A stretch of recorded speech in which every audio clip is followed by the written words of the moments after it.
పరిశుద్ధ గ్రంథమైన బైబిల్లో కీర్తనకర్త దావీదు గారు మాట్లాడుతూ ఒక చక్కటి మాట అంటారు. చూడండి, 22వ కీర్తన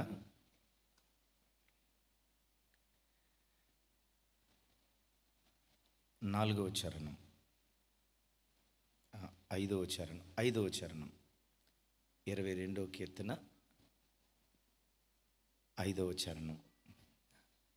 నాతో కలిసి అందరూ చెప్పండి. వారు నీకు మొరపెట్టి విడుదల నొందిరి, నీ యందు నమ్మిక ఉంచి సిగ్గుపడకపోయిరి. దావీదు భక్తుడు ఇక్కడ తన పితరులను గురించి మాట్లాడుతూ, అయ్యా, మా పితరుల కాలంలో వారికి కష్టకాలం వచ్చినప్పుడు, ఆపద కాలం, బ్రతుకులో నష్టాలు దుఃఖాలు ఎదురైనప్పుడు, ఆ శ్రమల మధ్యలో నీ వద్దకొచ్చి నీ సన్నిధిలో వాళ్ళు మొరపెట్టారయ్యా. వాళ్ళ మొర మీరు ఆలకించి మా పితరులకు విడుదలిచ్చేవయ్యా అని పితరుల జీవితాల్లో జరిగిన కార్యాలు గుర్తుకు తెచ్చుకుంటూ, వారు నీకు మొరపెట్టి విడుదల పొందారు అంటాడు. అంటే పితరులు దేని ద్వారా విడుదల పొందుకున్నారు? దేవుని సన్నిధిలో మొరపెట్టి ప్రార్థన చేయటం ద్వారా విడుదల పొందుకున్నారు. ఈ మాటలు వింటున్న దేవుని బిడ్డలారా, మీ కుటుంబాల్లో, వ్యక్తిగత జీవితాల్లో, అయ్యా నాకు ఏ సమస్య లేదు అని చెప్పేవాళ్ళు ఎవరు ఇక్కడ లేరు. లోకంలో సామెత చెప్పినట్లుగా అసలు నా బ్రతికే 3 పువ్వులు 6 కాయలుగా చాలా హ్యాపీగా సాగుతుందయ్యా అని చెప్పుకునేటువంటి ఆ పరిస్థితుల్లో భూమి మీద ఎవరూ లేరు. ఎందుకంటే ఒక్కొక్క వ్యక్తికి ఎవరికి ఉండే కష్టం వాళ్ళకుంది, ఎవరికి ఉండే నష్టం వాళ్ళకుంది. ఏ ఇంట్లో ఉండే ఆపద ఆ ఇంట్లో ఉంది.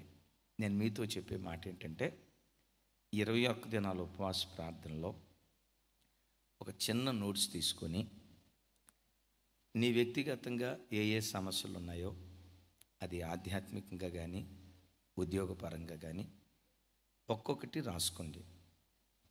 అలాగే కుటుంబ పరంగా, అది పిల్లల విషయంలో కానీ, భర్త విషయంలో కానీ, భార్య విషయంలో కానీ, ఉద్యోగ విషయంలో కానీ, కుటుంబ పరంగా ఏ సమస్యలు ఉన్నాయో రాసుకోండి. ఆ తర్వాత సంఘపరంగా ఏ ఏ సమస్యలు ఉన్నాయో అవన్నీ రాసుకోండి. అవి ఒక నోట్స్లో పెట్టుకొని ఈ 21 దినాలు దేవుని సన్నిధిలో ప్రతిరోజు ప్రార్థన చేస్తూ ఉండండి. నిశ్చయంగా 21 దినాలు ప్రార్థనా దినాలు ముగించే లోపే అనేకమైన సమస్యలకు దేవుడు జవాబు ఇవ్వబోతున్నాడు. ఏదైతే జవాబు ఇచ్చాడో దానికి టిక్కా, అదే టిక్కు కొట్టుకోండి. ఎస్, ఈ ప్రార్థనకు దేవుడు జవాబు ఇచ్చాడు. ఎస్, ఈ ప్రార్థనకు దేవుడు విడుదలిచ్చాడు. ఎస్, ఈ ప్రార్థనకు నేను ప్రతిఫలాన్ని పొందుకున్నాను అని చెప్పి ఆ ప్రతిఫలం పొందుకున్న తర్వాత దావీదు గారు పాట రాసినట్టుగా మీరు కూడా పాట రాయండి. ఏమని రాశాడు? మా పితరులు నీకు మొరపెట్టి విడుదల పొందారు. ఈ సమయంలో వ్యక్తిగతంగా నీ కుటుంబంలో ఏ సమస్య ఉందో ఒక్క 5 నిమిషాలు ఆ సమస్య దేవుని సన్నిధిలో జ్ఞాపకం చేసుకుంటూ, దేవా, ఈ 21 దినాల ఉపవాస ప్రార్థనా దినాలు ముగించే లోపే వీటికి నేను సమాధానం పొందాలి, మీ వద్ద నుండి వీటికి నేను జవాబు పొందాలి. ఈ సంవత్సరం, గత సంవత్సరంలో మనం చేసిన ప్రార్థనలకు ఎన్నో వాటికి జవాబు ఇచ్చాడు. మరి నిశ్చయంగా ఈ సంవత్సరం ఆ మిగిలిపోయిన సమస్యలకు పరిష్కారాన్ని ఇచ్చిన సంవత్సరంగా దేవుడు చేయునుగాక. మన పితరులు యుద్ధాలు చేసి విడుదల పొందలేదు, కత్తి దూసి జయాన్ని పొందలేదు, యుద్ధ భూమిలోకి వెళ్ళి పోరాడి శత్రువును వాళ్ళు ఓడించలేదు. ఒకటే మాట అంటాడు, వాళ్ళు మొరపెట్టి విడుదల పొందారు. పితరులు మొరపెట్టి ఎలా విడుదల పొందారో ఈ ఉపవాస ప్రార్థనలు కూడా దేవుడు మన సంఘంలో ఎందుకు ఏర్పాటు చేశాడంటే, నీకు నాకు, మన సంఘంలో ఉన్న ప్రతి బిడ్డకు ఒక విడుదల ఇవ్వాలని దేవుడు కోరుకుంటున్నాడు. ఏ బంధకాల్లో నీవు ఉన్నావో నీ బంధకాలు నీకు బాగా తెలుసు. నీ ఇల్లు ఏ బంధకంలో ఉందో అది కూడా నీకు తెలుసు. యేసు నామంలో ఈ ఉపవాస ప్రార్థన ముగింపులో ప్రతి బంధకాన్ని ప్రభు తెంచి మనల్ని స్వతంత్రులుగా ప్రభు మార్చునుగాక. ఒక క్షణం అందరం లేచి నిలబడదాం. వ్యక్తిగతంగా లైవ్లో ఉన్న బిడ్డలు కూడా మీకు వ్యక్తిగతంగా కుటుంబంలో ఏ సమస్య ఉందో, మీకు వ్యక్తిగతంగా కుటుంబంలో ఏ ఇబ్బంది ఉందో ఒక క్షణం ప్రభు వైపు చేతులెత్తి, యేసు నామములో ఇది విడుదల రాత్రిగా నా ప్రభు చేయబోతున్నాడు. యేసు నామములో ఇది విడుదల రాత్రిగా దేవుడు చేయబోతున్నాడు. లైవ్లో ఉన్న బిడ్డలు కూడా ఒక క్షణం మహోన్నతుడైన దేవుని వైపు చేతులెత్తుదాం. మన పితరులు ఇలాగే దేవుని సన్నిధిలో మొరపెట్టి విడుదల పొందారు. పితరులకు విడుదలిచ్చిన దేవుడు, పితరులను స్వతంత్రులుగా మార్చిన దేవుడు, నజరేయుడైన యేసు నామములో ఈ ప్రార్థనల ద్వారా నీ బంధకాలు దేవుడు తెంచాలని ఆశపడుతున్నాడు. అసలు నీకున్న బంధకం ఏంటో దేవుని సన్నిధిలో మొరపెడుతూ చెప్పు. నీ కుటుంబంలో ఉన్న సమస్య ఏంటో ఎలుగెత్తి దేవునితో నువ్వు పంచుకో. అందరూ నోరు తెరుద్దాం. నువ్వు మౌనంగా ఉంటే దేవుడు మౌనం అయిపోతాడు. నీవు నిశ్శబ్దంగా ఉంటే దేవుడు నిశ్శబ్దం అయిపోతాడు. నేను ఆదివారం మనం విన్నాం కదా, నీవు ఎంత తీవ్రంగా ప్రార్థన చేస్తావో నీ సమస్య విషయంలో కూడా దేవుడు అంతే తీవ్రంగా స్పందిస్తాడు. నోరు తెరుద్దాం. నీవెంత తీవ్రంగా దేవుని దగ్గర ప్రార్థన చేస్తావో, ఎంత తీవ్రంగా దేవుని సన్నిధిలో ప్రార్థన చేస్తావో, ఒక ప్రార్థనాంశం కోసం ఎంత తీవ్రంగా నువ్వు ప్రార్థన చేస్తావో దేవుడు కూడా అదే స్థాయిలో, దేవుడు కూడా అదే శైలిలో నీ సమస్య పట్ల ఆయన స్పందించబోతున్నాడు. ఎలుగెత్తి, అయ్యా సిగ్గుపడదు తమ్ముళ్ళు, మన హృదయాన్ని ప్రభు దగ్గర కొమ్మరించే సమయం. నీ ప్రక్కన ఎవరో ఉన్నారని పట్టించుకోకో. హృదయం తెరిచి, నోరు తెరిచి ప్రభు సన్నిధిలో ప్రార్థన చేయి. అమ్మా స్వరం పెంచుదాం. వెనుకున్న బ్రదర్స్ కూడా అయ్యా నోరు తెరవాలి.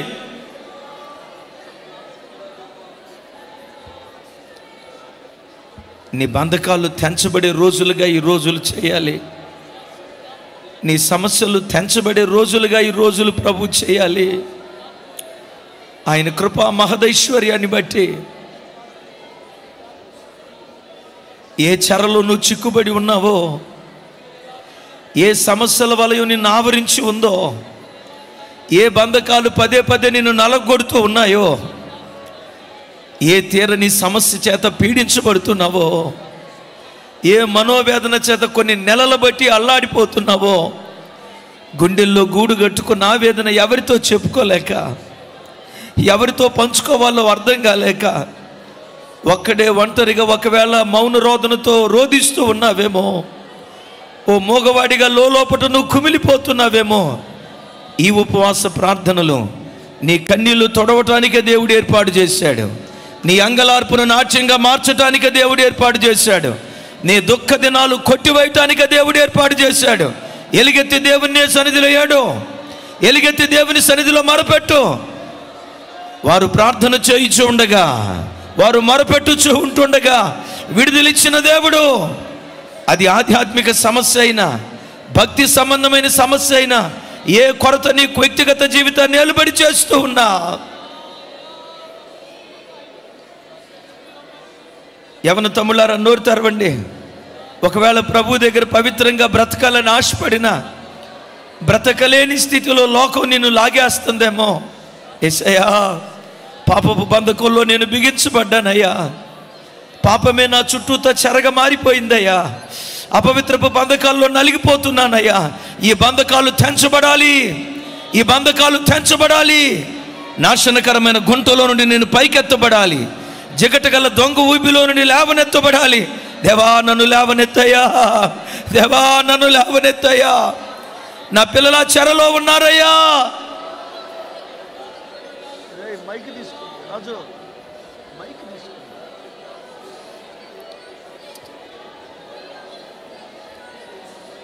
ప్రభు సన్నిధిలో అందరం చేతులెత్తి వారు మొరపెట్టి విడుదల పొందారు.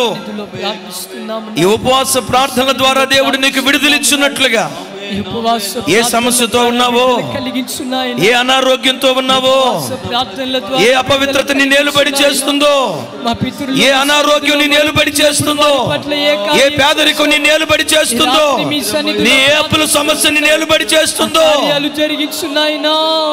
ఏ భక్తిహీనత ఏలుబడి చేస్తుందో, యేసు నామములో ప్రతి సంఖ్యలు తెంచబడాలి, ప్రతి బంధకాలు తెంచబడాలి. విడుదల రాత్రిగా, విడుదల రాత్రిగా, విడుదల రాత్రిగా ప్రభు చేయాలి.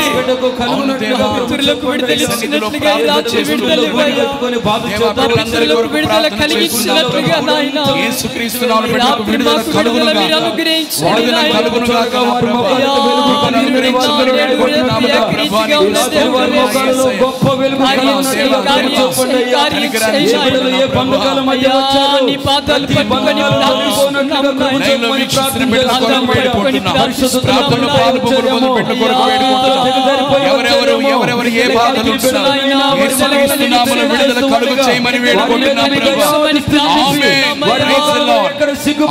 తండ్రి నీకు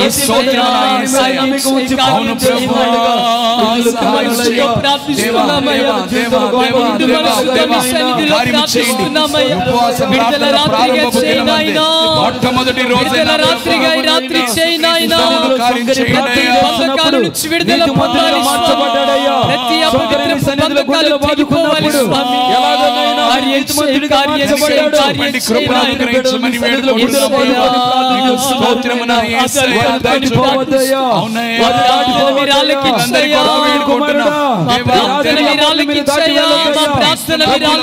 దర్శించమని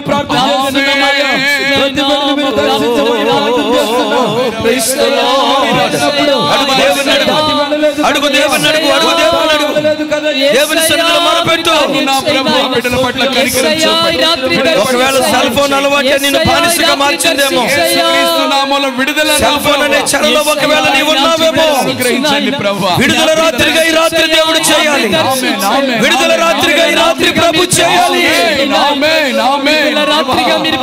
కొరకు ప్రార్థన చేస్తున్నాం.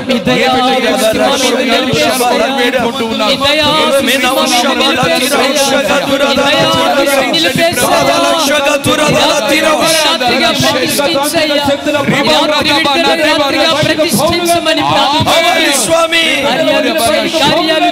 ఆర్థిక బంధకాలు తెంచబడాలి, అపవాది బంధకాలు తెంచబడాలి, అనారోగ్య బంధకాలు తెంచబడాలి. ప్రభు మీరు మీ సన్నిధిలో ప్రార్థించినప్పుడు ఎలా ఉన్నాయి? రాత్రి మా ప్రార్థన ద్వారా కార్యం చేయ, రాత్రి మా ప్రార్థన ద్వారా కార్యం చేయ, ప్రతి బంధకాలు తెంచివేయబడాలి స్వామి. అయ్యా మా ప్రార్థన మీరు ఆలకించండి దేవా, మా ప్రార్థన మీరు ఆలకించండి. ఆశీర్వదించండి ప్రభు, మమ్మలను దాటి వెళ్ళకయ్యా, యేసయ్యా మమ్మలను దాటి వెళ్ళకు నాయనా, యేసయ్యా మమ్మలను దాటి వెళ్ళకు నాయనా. నీ పాదాలు పట్టుకుని అంగలారుస్తూ ఏడుకోండి. యేసు నామములో పొంది ఉన్నాం తండ్రి. విరిగి నలిగిన హృదయముతో దేవదేవుని సన్నిధిలో, విరిగి నలిగిన హృదయముతో దేవదేవుని సన్నిధిలో అనిశము ప్రార్థించిన కలుగు ఈవులు మనకెన్నో, అనిశము ప్రార్థించిన మనకెన్నో కలుగు ఈవులు మనకెన్నో. రండి యెహోవాను గూర్చి ఉత్సాహగానము చేసెదము, రండి యెహోవాను గూర్చి ఉత్సాహగానము చేసెదము. ఆయనే మన పోషకుడు, నమ్మదగిన దేవుడని, ఆయనే మన పోషకుడు, నమ్మదగిన దేవుడని. ఆహా హల్లెలూయా, ఆహా హల్లెలూయా, ఆహా హల్లెలూయా,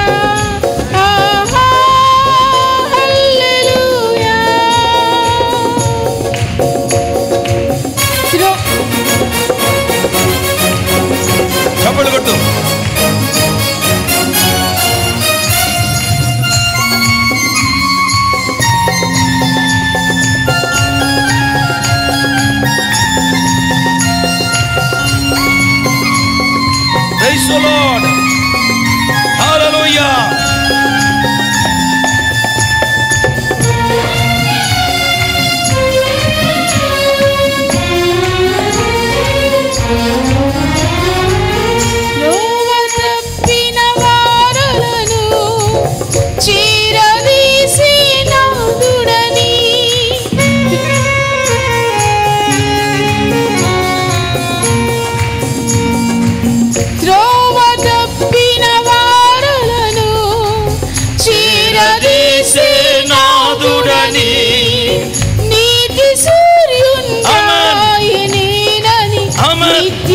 స్తుతి చేయుదము నీతి సూర్యుండాయనేనని నిత్యము స్తుతి చేయుదము నిత్యము స్తుతి చేయుదము రండి యెహోవాను గూర్చి ఉత్సాహగానము చేసెదము రండి యెహోవాను గూర్చి ఉత్సాహగానము చేసెదము ఆయనే మన పోషకుడు నమ్మదగిన దేవుడని స్వరమెత్తి ఆయనే మన పాడుకుందాం నమ్మదగిన దేవుడని ఆయనే మన పోషకుడు నమ్మదగిన దేవుడని ఆయనే మన పోషకుడు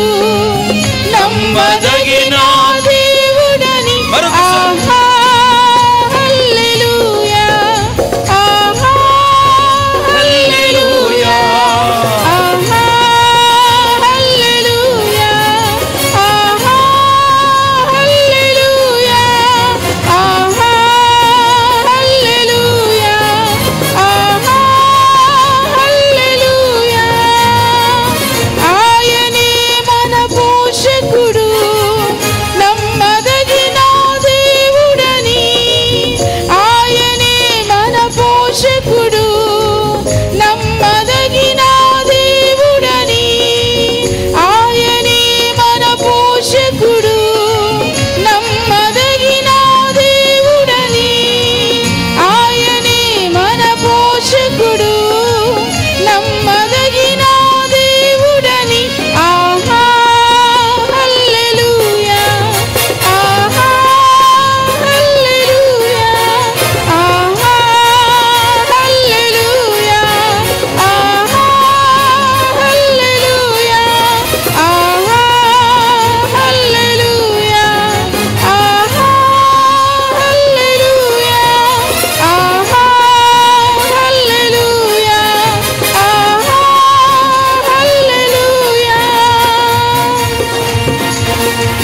విరిగి నలిగిన హృదయముతో దేవదేవుని సన్నిధిలో విరిగి నలిగిన హృదయముతో దేవదేవుని సన్నిధిలో విరిగి నలిగిన హృదయముతో దేవదేవుని సన్నిధిలో అనిశము ప్రార్థించిన కలుగు ఈవులు మనకెన్నో అనిశము ప్రార్థించిన కలుగు ఈవులు మనకెన్నో కలుగు ఈవులు మనకెన్నో కలుగు ఈవులు మనకెన్నో కలుగు ఈవులు మనకెన్నో కలుగు ఈవులు మనకెన్నో కలుగు ఈవులు మనకెన్నో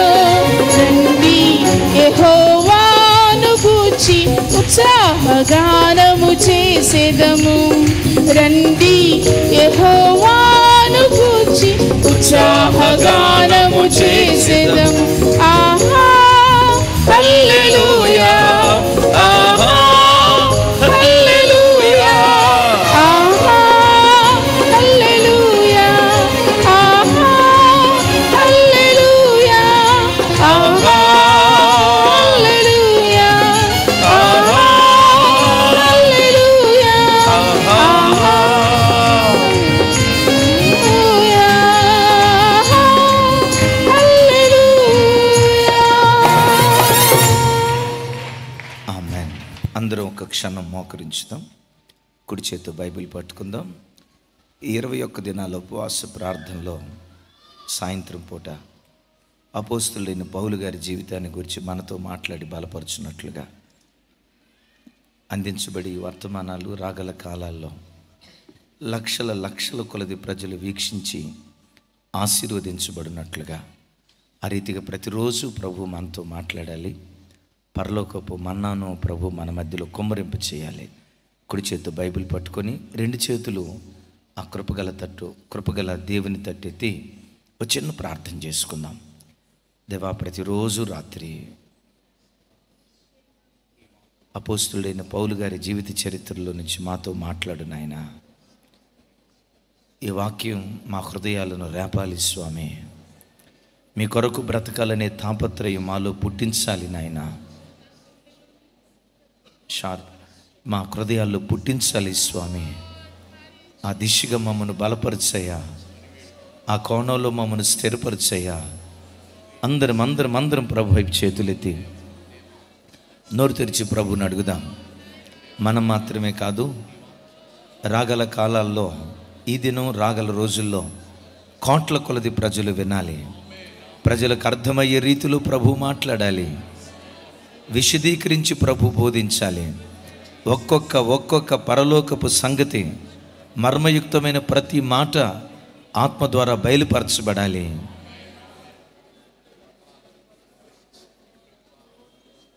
యేసు నామములో ప్రార్థించి పొంది ఉన్నాం తండ్రి, ఆమేన్. దయచేసి అందరూ కూర్చోండి.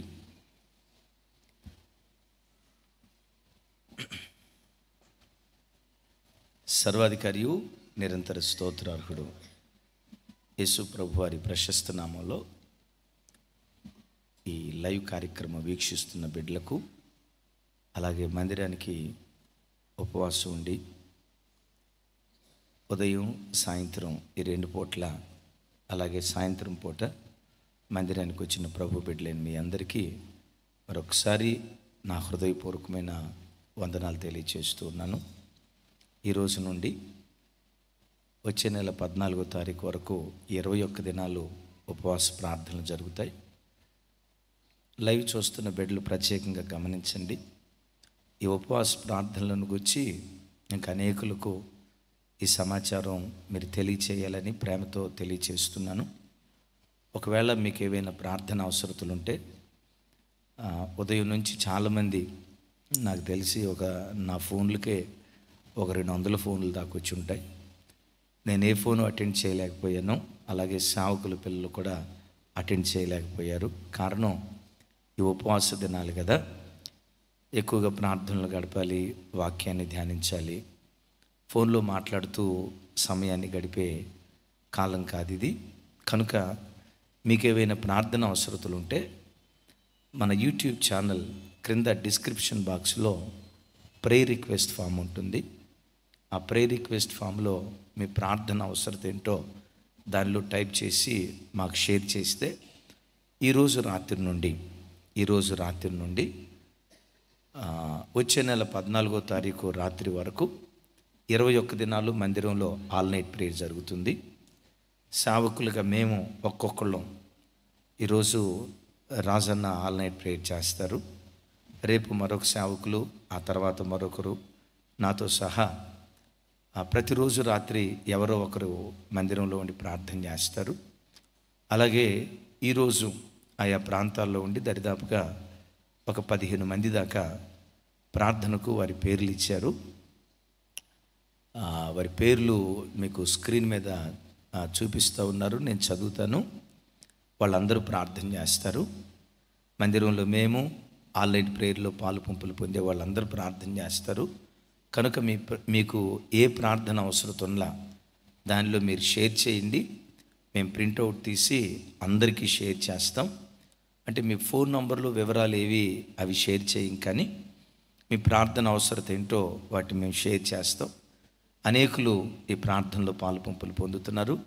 మీరు సద్వినియోగం చేసుకోవాల్సిందిగా ప్రేమతో తెలియచేస్తూ, మీరు కూడా ఈ 21 దినాల్లో ఒక్కరోజు రాత్రి మీకు అనుకూలంగా ఉన్నప్పుడు ఒక రాత్రి మీ ఇంట్లో మీ కుటుంబంలోనే ఉండి ఆల్ నైట్ ప్రేయర్ చేయాలని కుటుంబం అంతా కలిసి ప్రభు ప్రేమను బట్టి తెలియచేస్తూ దేవుడు వీటన్నిటిని ఆశీర్వాదకరంగా జరిగించునుగాక.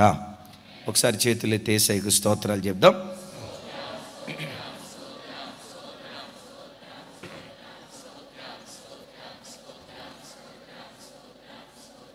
Amen, amen. వాళ్ళ పేర్లు నేను చివరిలో చదువుతాను, లాస్ట్లో చదువుతాను. మంచిది. ప్రపంచ దేశాల్లో పేరుగాంచిన ఒక గొప్ప దైవ సేవకుడు ఉన్నారు. ఆయన పేరు చార్లెస్ స్పర్జన్. మీరు వినే ఉంటారు.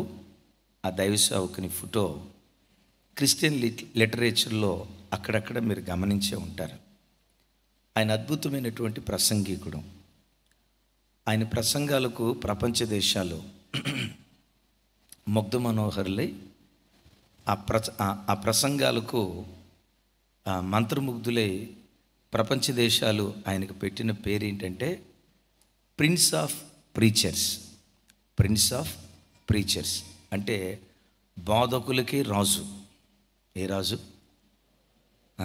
బోధకులకే. అందుకనే ఆయనను ప్రిన్స్ ఆఫ్ ప్రీచర్స్ అని పిలుస్తారు. అద్భుతమైనటువంటి బోధకుడు.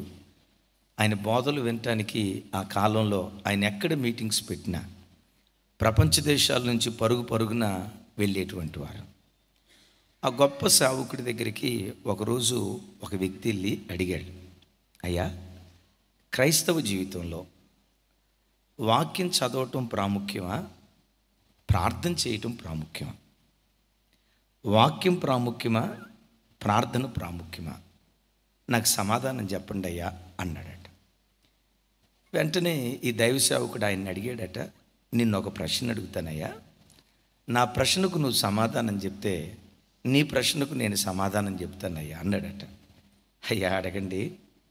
అప్పుడు ఆ దైవ సేవకుడు అన్నాడట, మనిషి జీవితంలో గాలి పీల్చటం ప్రాముఖ్యమా, గాలి వదలటం ప్రాముఖ్యమా అన్నాడంట. తెలుగులోనే చెప్పా. గాలి పీల్చటం ప్రాముఖ్యమా, గాలి వదలటం ప్రాముఖ్యమా అన్నాడంట. అడిగిన ఆయన పాస్టర్ గారి వైపు చూసి రెండు ప్రాముఖ్యమేనయ్యా అన్నాడంట. అప్పుడు ఆ సేవకుడు అన్నాడంట, క్రైస్తవ జీవితంలో వాక్యం ప్రాముఖ్యమైందే, ప్రార్థన ప్రాముఖ్యమైందే. ఒకటి ఊపిరి పీల్చేదైతే మరొకటి వాక్యం. ఊపిరి పీల్చడం అనుకోండి, బాగా వాక్యం చదివాం అని బ్రతకగలమా? పీల్చిన గాలి ఏం చేయాలి? కదా పీల్చిన గాలి వదలాలి. మానవ జీవితంలో ఊపిరి పీల్చటం వాక్యం అయితే ఊపిరి విడవటం గాలయ్యా. ఈ రెండు వాక్యం అయ్యా, ప్రార్థన అయ్యా, ఈ రెండూ జరిగితేనే మనిషి బ్రతుకుతాడు అన్నాడట. క్రైస్తవ జీవితంలో అది నాతో సహా ఎన్ని గంటల సేపు వాక్యం వినమన్నా నో డౌట్ వినగలుగుతాం. ఛానళ్ళు మార్చి యూట్యూబ్లో ప్రసంగికులను మార్చి వాక్యం వినగలుగుతాం. అన్ని గంటలు ప్రార్థన చేయగలిగిన మన జీవితంలో అన్ని గంటలు వాక్యం వినగలిగిన మన జీవితంలో ఎందుకో ప్రార్థన అనేసరికి కొంత నిర్లక్ష్యం, కొంత అశ్రద్ధ, పెద్ద ఆకలి, ఏం ప్రార్థన రా అని ఒక విసుగు ప్రతి మనుషుని జీవితంలో సహజంగా చోటు చేసుకుంటూ ఉంటుంది. వాక్యం వింటున్న బిడ్డలారా, క్రైస్తవ జీవితంలో వాక్యం ఎంత ప్రాముఖ్యమైందో ప్రార్థన కూడా అంతే ప్రాముఖ్యమైంది. నేను అంటాను, ఒక పక్షి ఆకాశ గగనాల్లో అది ఎగరాలంటే దానికి రెండు రెక్కలు ఉండాలి. ఒంటి రెక్కతో ఏ పక్షి అయినా ఎగరగలదా? అనొద్దు. అరే, ఎర్ర బస్సులకి ఇప్పుడు హైటెక్ సిటీకి వచ్చాం కదమ్మా, ఇప్పుడు కూడా మార్చుదాం కొంచెం. నోరు తెరిచి చెప్పండి. ఒంటి రెక్కతో పక్షి ఎగరగలదా? ఒక పక్షి ఆకాశ గగనాల్లో ఎగరాలంటే రెండు రెక్కలు ఉండాలి.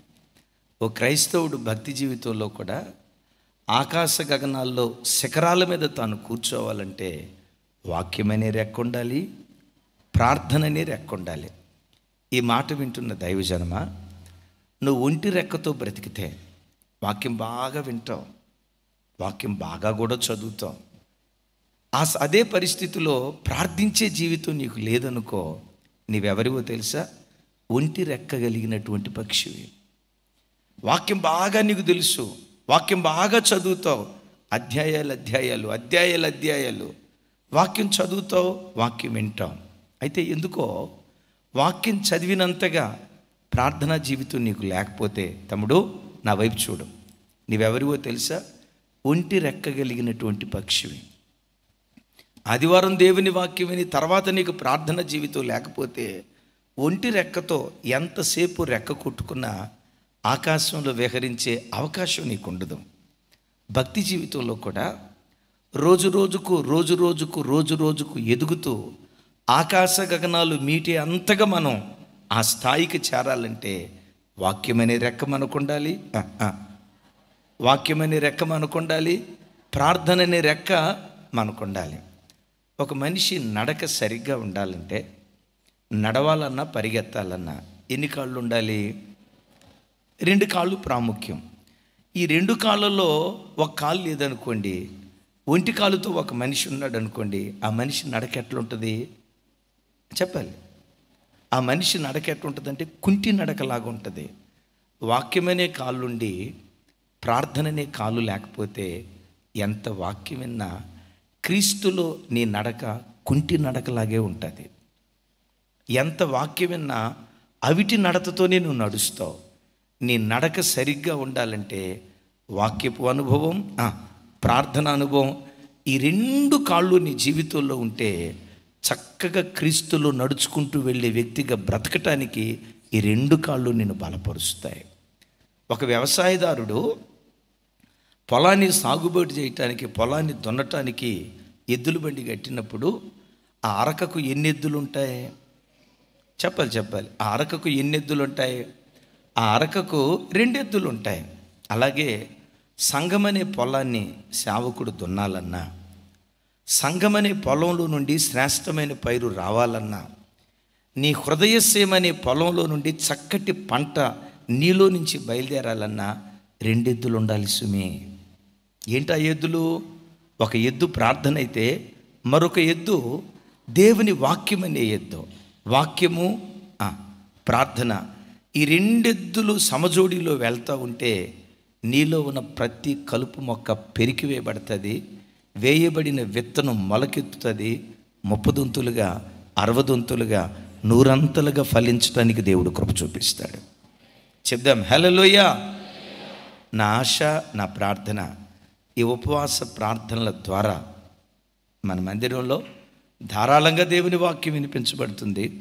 వాటితో పాటు ఈ ఉపవాస ప్రార్థనల ద్వారా మన కుటుంబాలలో, లైవ్ చూస్తున్న కుటుంబాల్లో ఆధ్యాత్మికంగా, శారీరకంగా, ఆర్థికంగా ప్రతి విషయంలో ప్రతి కుటుంబం 30 దొంతులుగా 60 దొంతులుగా 100 ఫలించడానికి దేవుడు కృప చూపించునుగాక. ఆమేన్. మంచిది. ఈ ఉపవాస ప్రార్థన దినాలన్నిటిలో ప్రభు నన్ను బలపరిచిన కొలది అపోస్తులుడైన పౌలు గారి జీవిత చరిత్ర నేను మీతో పంచుకోవటానికి పరిశుద్ధాత్మ ద్వారా కొన్ని దినాల నుంచి నేను ప్రభు సన్నిధిలో ప్రేరేపించబడ్డాను. పరిశుద్ధ గ్రంథమైన బైబిల్లో మొత్తం 66 పుస్తకాలు అయితే, క్రొత్త నిబంధనలో దరిదాపుగా 27 పుస్తకాలు ఉన్నాయి. చెప్పండి, క్రొత్త నిబంధనలు ఎన్ని పుస్తకాలు ఉన్నాయి? ఈ క్రొత్త నిబంధనలో ఉన్న 27 పుస్తకాల్లో 14 పుస్తకాల దాకా అపోస్తులుడైన పౌలు గారి రాశాడు. 27 పుస్తకాల్లో 14 పుస్తకాల దాకా అపోస్తులుడైన పౌలు గారి రాశాడు. అంటే ఇంకో కోణంలో చెప్పాలంటే క్రొత్త నిబంధనలో హాఫ్ ఆఫ్ ద బైబిల్, క్రొత్త నిబంధనలో హాఫ్ ఆఫ్ ద బైబిల్ ఒక్క వ్యక్తి అపోస్తులుడైన పౌలు గారు రాశాడు. అందుకనే అపోస్తులుడైన పౌలు గారిని గురించి చాలామంది భక్తులు ఏమని మాట్లాడతారంటే, పాత నిబంధనకు మోషే ఎలాగో క్రొత్త నిబంధనకు అపోస్తులుడైన పౌలు గారు అలాగూ అంటారు. ఏమంటారు చెప్పండి? పాత నిబంధన, మరి తమ్ముడా ఇట్లా చూడొద్దురా, మాటకు స్పందించాలా? చెప్పండి. పాత నిబంధనకి దైవ సేవకుడైన మోషే ఎలాగో, క్రొత్త నిబంధనకు అపోస్తలుడైన పౌలు గారు అలాగో. పాత నిబంధనలో మోషే భక్తుని పేరు, మోషే భక్తుని యొక్క పరిచర్య లేకపోతే అసలు పాత నిబంధనకు అర్థమే లేదు. అసలు పాత నిబంధనకు పునాది దైవ సేవకుడైన మోషే చేసిన పరిచర్య. పాత నిబంధనకు మోషే భక్తుడు ఎలాగో, క్రొత్త నిబంధన సంఘానికి కూడా అపోస్తలుడైన పౌలు గారు అలాగూ అని అంటారు. ఇంకా కొంతమంది వ్యాఖ్యానకర్తలు, ఈ కాలపు నవీన కాలపు వ్యాఖ్యానకర్తలు పౌలు గారిని గురించి మాట్లాడుతూ, భరత జాతికి మహాత్మా గాంధీ ఎలాగో, దళిత జాతికి డాక్టర్ బిఆర్ అంబేద్కర్ ఎలాగో, నల్ల జాతికి ఏ జాతి చెప్పాలి, నల్ల జాతికి నెల్సన్ మండేలా ఎలాగో, తెల్ల జాతికి అబ్రహాం లింకన్ ఎలాగో, ప్రపంచ మానవ జాతికి యేసుక్రీస్తు అలాగూ, ప్రపంచ మానవ జాతికి యేసుక్రీస్తు ఎలాగో క్రైస్తవ సంఘానికి అపోస్తలుడైన పౌలు గారు అలాగూ అంటారు. Praise the Lord. చూడండి ఎలాంటి స్థానాన్ని భక్తులు పౌలు గారికి ఇచ్చారు. ఇంకోసారి చెప్తా, భరత జాతికి మహాత్మా గాంధీ ఎలాగో, దళిత జాతికి డాక్టర్ బిఆర్ అంబేద్కర్ ఎలాగో, నల్ల జాతికి నెల్సన్ మండేలా ఎలాగో, ఆ తర్వాత చెప్పాలి, మంద కాదు అనుకోవద్దు, చెప్పాలి, తెల్ల జాతికి అబ్రహాం లింకన్ ఎలాగో, మానవ జాతికి ప్రభు అయిన యేసుక్రీస్తు వారు అలాగో.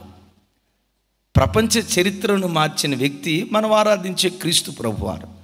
మానవ జాతికి యేసుక్రీస్తు ప్రభువారు ఎలాగో క్రైస్తవ సంఘానికి అపోస్తలుడైన పౌలు గారు అంతా అంటారు.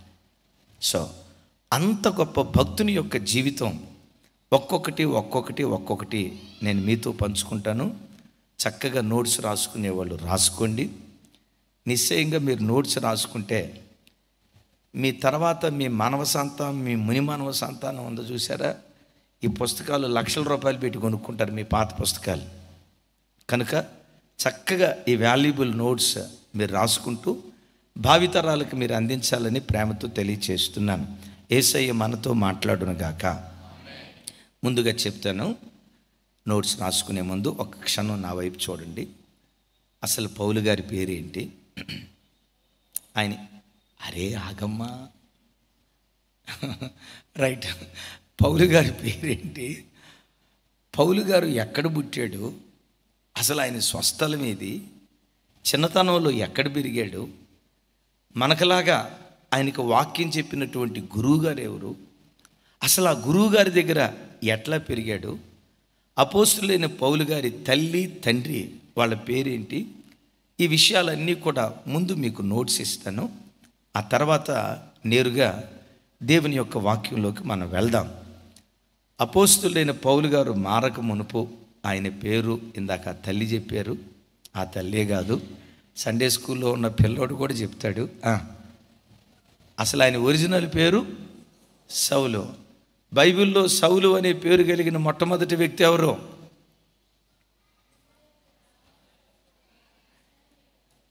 ట్యూబ్లైట్ లాగా ఎంతసేపు ఆగాలమ్మా? ట్యూబ్లైట్స్ ఇచ్చేసిన అర్ధగంట తర్వాత వెలిగిద్ది. రైట్. అపోస్తలుడైన పౌలు గారి పాత పేరు సౌలు. బైబిల్లో సౌలు అని పేరు కలిగిన మొట్టమొదటి వ్యక్తి ఎవరు కదా? ఆయన ఇశ్రాయేలీల మొట్టమొదటి రాజు. రైట్. అపోస్తలుడైన పౌలు గారి జన్మస్థలం ఎక్కడ పుట్టాడు? నోట్స్ రాసుకునే వాళ్ళు రాసుకోండి. జననం AD 5, క్రీస్తు శకం 5వ సంవత్సరం. అంటే ఖచ్చితంగా అని కాదు కానీ అప్రాక్సిమేట్గా కొంచెం అటు ఇటుగా అప్రాక్సిమేట్గా క్రీస్తు శకం 5వ సంవత్సరంలో పుట్టాడు. కిలికియా రాష్ట్రంలో తార్సు అనే పట్టణంలో అపోస్తలుడైన పౌలు గారు పుట్టారు. ప్రస్తుత కాలంలో దాన్ని తార్సు అని పిలవట్లేదు, కానీ ఈ తార్సు అనే పట్టణం ప్రస్తుతం ఏ ప్రాంతంలో ఉంది అంటే టర్కీ అనే ఒక దేశం ఉంది. ఏ పేరు ఆ దేశం పేరు చెప్పాలి? ఎంతమంది ఉన్నారు ఆ దేశం పేరు? ఆ దేశం పేరు వెనకపోయినా టర్కీ కోళ్ళు కూర్చుని ఉంటారు. టర్కీ కోళ్ళు అంటారు చూసారా? రైట్. ఆయన ప్రస్తుతం టర్కీ అనే దేశానికి చెందినటువంటి వాడు. క్రీస్తు శకం 5వ సంవత్సరంలో పుట్టాడు. రైట్. నెక్స్ట్, ఆయన జననం, ఆయన మరణం, ఆయన జననం, ఆయన మరణం ఏడి అంటే క్రీస్తు శకం 64-65 మధ్య ఎక్కడ చనిపోయారు అంటే రోమా పట్టణంలో, ఇటలీ దేశంలో. ఇప్పటికీ రోమా పట్టణం ఉంది. ఇప్పటికీ రోమా పట్టణం ఉంది. చెప్పాలి, ఇటలీ దేశము ఉంది. ఆయన తల్లిదండ్రులు, వాళ్ళ నాన్నగారి పేరేంటి, వాళ్ళ అమ్మగారి పేరేంటి అని బైబిల్లో మనం చూస్తే ఎందుకు మనకు తెలియదు కానీ అపోస్తులైన పౌలు గారి తల్లి పేరు కానీ తండ్రి పేరు కానీ ఎక్కడ బైబిల్లో రాయబడలేదు. ఆయన కుటుంబ నేపథ్యాన్ని గురించి బైబిల్లో చూసేటప్పుడు ఆయనకు ఒక సహోదరి ఉన్నట్లు, ఆ సహోదరికి ఒక కుమారుడు ఉన్నట్లు, ఆ మేనల్లుడు యెరూషలేములో ఉన్నట్లు, అపోస్తులైన పౌలు గారు ఆపదలో ఉంటే తన మేనల్లుడి ద్వారా ఒక సమాచారం అందించడాన్ని బట్టి మరణంలో నుండి అపోస్తులైన పౌలు గారు దాటించబడినట్లు పరిశుద్ధ గ్రంథంలో రాయబడి ఉంది. కానీ అతని తల్లి పేరు కానీ తండ్రి పేరు కానీ ఈ వివరాలేవి బైబిల్లో ప్రస్తావించబడలేదు. బైబిల్లో ప్రస్తావించబడలేదు కాబట్టి ఇంటర్నెట్లోకి వెళ్ళి వాళ్ళ అమ్మ పేరేంటి, వాళ్ళ నాన్న పేరేంటి అని వెతికి మీకు చెప్పాను అనుకోండి, పౌలు గారు అంటాడు, ఒక చోట అంటాడు, ఒరి బుద్ధి లేని వాళ్ళారా, విపరీతమైన వంశావళి జోలి మీరు వెళ్ళొద్దు, అవసరమైన బైబిల్లో రాయబడి ఉన్నాయి, వాటితో మీరు తృప్తి పడండి అంటాడు. ఒకవేళ పౌలు గారి అమ్మ పేరేంటి నాన్న పేరేంటి తెలుసుకోవాలనుకుంటే తెలుసుకోవాలని ప్రయత్నం చేసే వాళ్ళందరినీ పౌలు గారు ఏమంటాడంటే, ఒరే బుద్ధి లేని వాళ్ళారా అంటాడు. సరే, బైబిల్లో రాయబడలేదు కాబట్టి ఇక దాన్ని తెలుసుకునే ప్రయత్నం మనం, దేవుడు మోతేసిన వాటిని మూత తెరిస్తే ఫిలిష్తీయులకు రహస్య స్థలాల్లో కట్టలు వచ్చినాయి. సో దీన్ని ఇట్లాగే మోతేసి ఉంచుదాం. తల్లి పేరు తండ్రి పేరు కుటుంబ నేపథ్యం రాయబడలేదు. రైట్. నెక్స్ట్, ఆయన విద్యాభ్యాసం, మతం యోధా మతం, బెన్యామీను గోత్రీకుడు, పరిసయ్యులనే నిష్ఠ కలిగిన తెగకు చెందినటువంటి వాడు. పరిసయ్యులనే నిష్ఠ కలిగిన తెగకు చెందినటువంటి వాడు. ఎస్. ఆఖరిది విద్యాభ్యాసం. ఇంకొక మాట కూడా రాసుకోండి ఇక్కడ. విద్యాభ్యాసం యెరూషలేం పట్టణంలో గమాలియేల్ యూనివర్సిటీలో, యూనివర్సిటీ ఆఫ్ గమలియేల్ అని పిలుస్తారు. కొంతమంది స్కూల్ ఆఫ్ గమలియేల్ అని కూడా పిలుస్తారు. స్కూల్ ఆఫ్ గమలియేల్ లేక యూనివర్సిటీ ఆఫ్ గమలియేల్ అని పిలుస్తారు.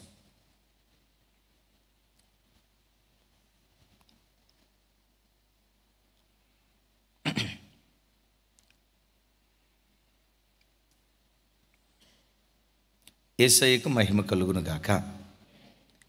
మెట్టుకు అతని తల్లిదండ్రుల నేపథ్యం బైబిల్లో రాయబడకపోయినా ఒకటి ఖచ్చితంగా చెప్పొచ్చు, తల్లిదండ్రుల పేరు బైబిల్లో రాయబడకపోయినా ఒకటి ఖచ్చితంగా చెప్పొచ్చు. ఏంటంటే ఆ తల్లిదండ్రులు చాలా భక్తి కలిగిన వాళ్ళు అని ఖచ్చితంగా చెప్పొచ్చు.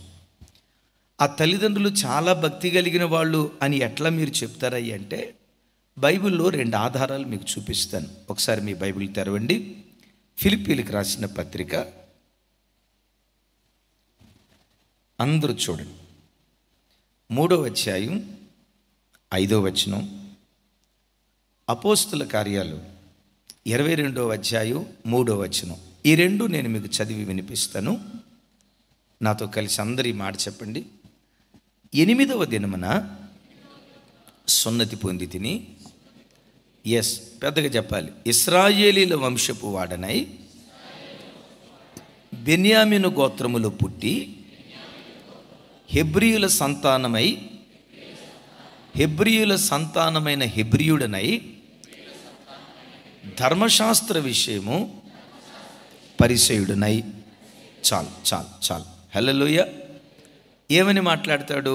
8వ దినమున నేను సున్నతి పొంది తిని. నేను అడుగుతాను, 8వ దినాన ఉన్న ఈ పౌలు చాలా పసివాడు కదా, సున్నతి అంటే ఏంటో ఆ జ్ఞానం అతనికి లేదు కదా. అతనికి సున్నతి కార్యక్రమం ధర్మశాస్త్రానుసారంగా 8వ దినాన జరిగింది అంటే తల్లిదండ్రుల ప్రమేయాన్ని బట్టి జరిగి ఉంటుందా? అపోస్తుడైన పౌలు గారి భక్తిని బట్టి జరిగి ఉంటుందా? కదా. అంటే ఇక్కడ మనకు అర్థమయ్యే మాట ఏంటంటే, అపోస్తుడైన పౌలు గారి తల్లిదండ్రుల పేరు రాయకపోయినా ఒకటి ఖచ్చితం, ఆ తల్లి తండ్రి ధర్మశాస్త్ర విషయంలో చాలా నిష్ట కలిగినటువంటి వాళ్ళు. సున్నతి చేయబడాలనే సున్నతి ఆచారం అబ్రహాము నుండి ప్రారంభమైంది కదా. యేసుక్రీస్తు వారిని కూడా 8వ దినాన దేవాలయానికి తీసుకుని వెళ్ళి సున్నతి జరిగించినట్లుగా యోసేపు మరియల దగ్గర బైబిల్లో మనం చూస్తాం కదా. 8వ దినానే దేవుని మందిరానికి తీసుకుని వెళ్ళి పౌలుకు సున్నతి జరిగించారు అంటే పౌలు అమ్మ కానీ నాన్న కానీ దేవుని వాక్యాన్ని పాటించే విషయంలో చాలా ఖచ్చితమైనటువంటి వాళ్ళు అని చెప్పడంలో సందేహం లేదు.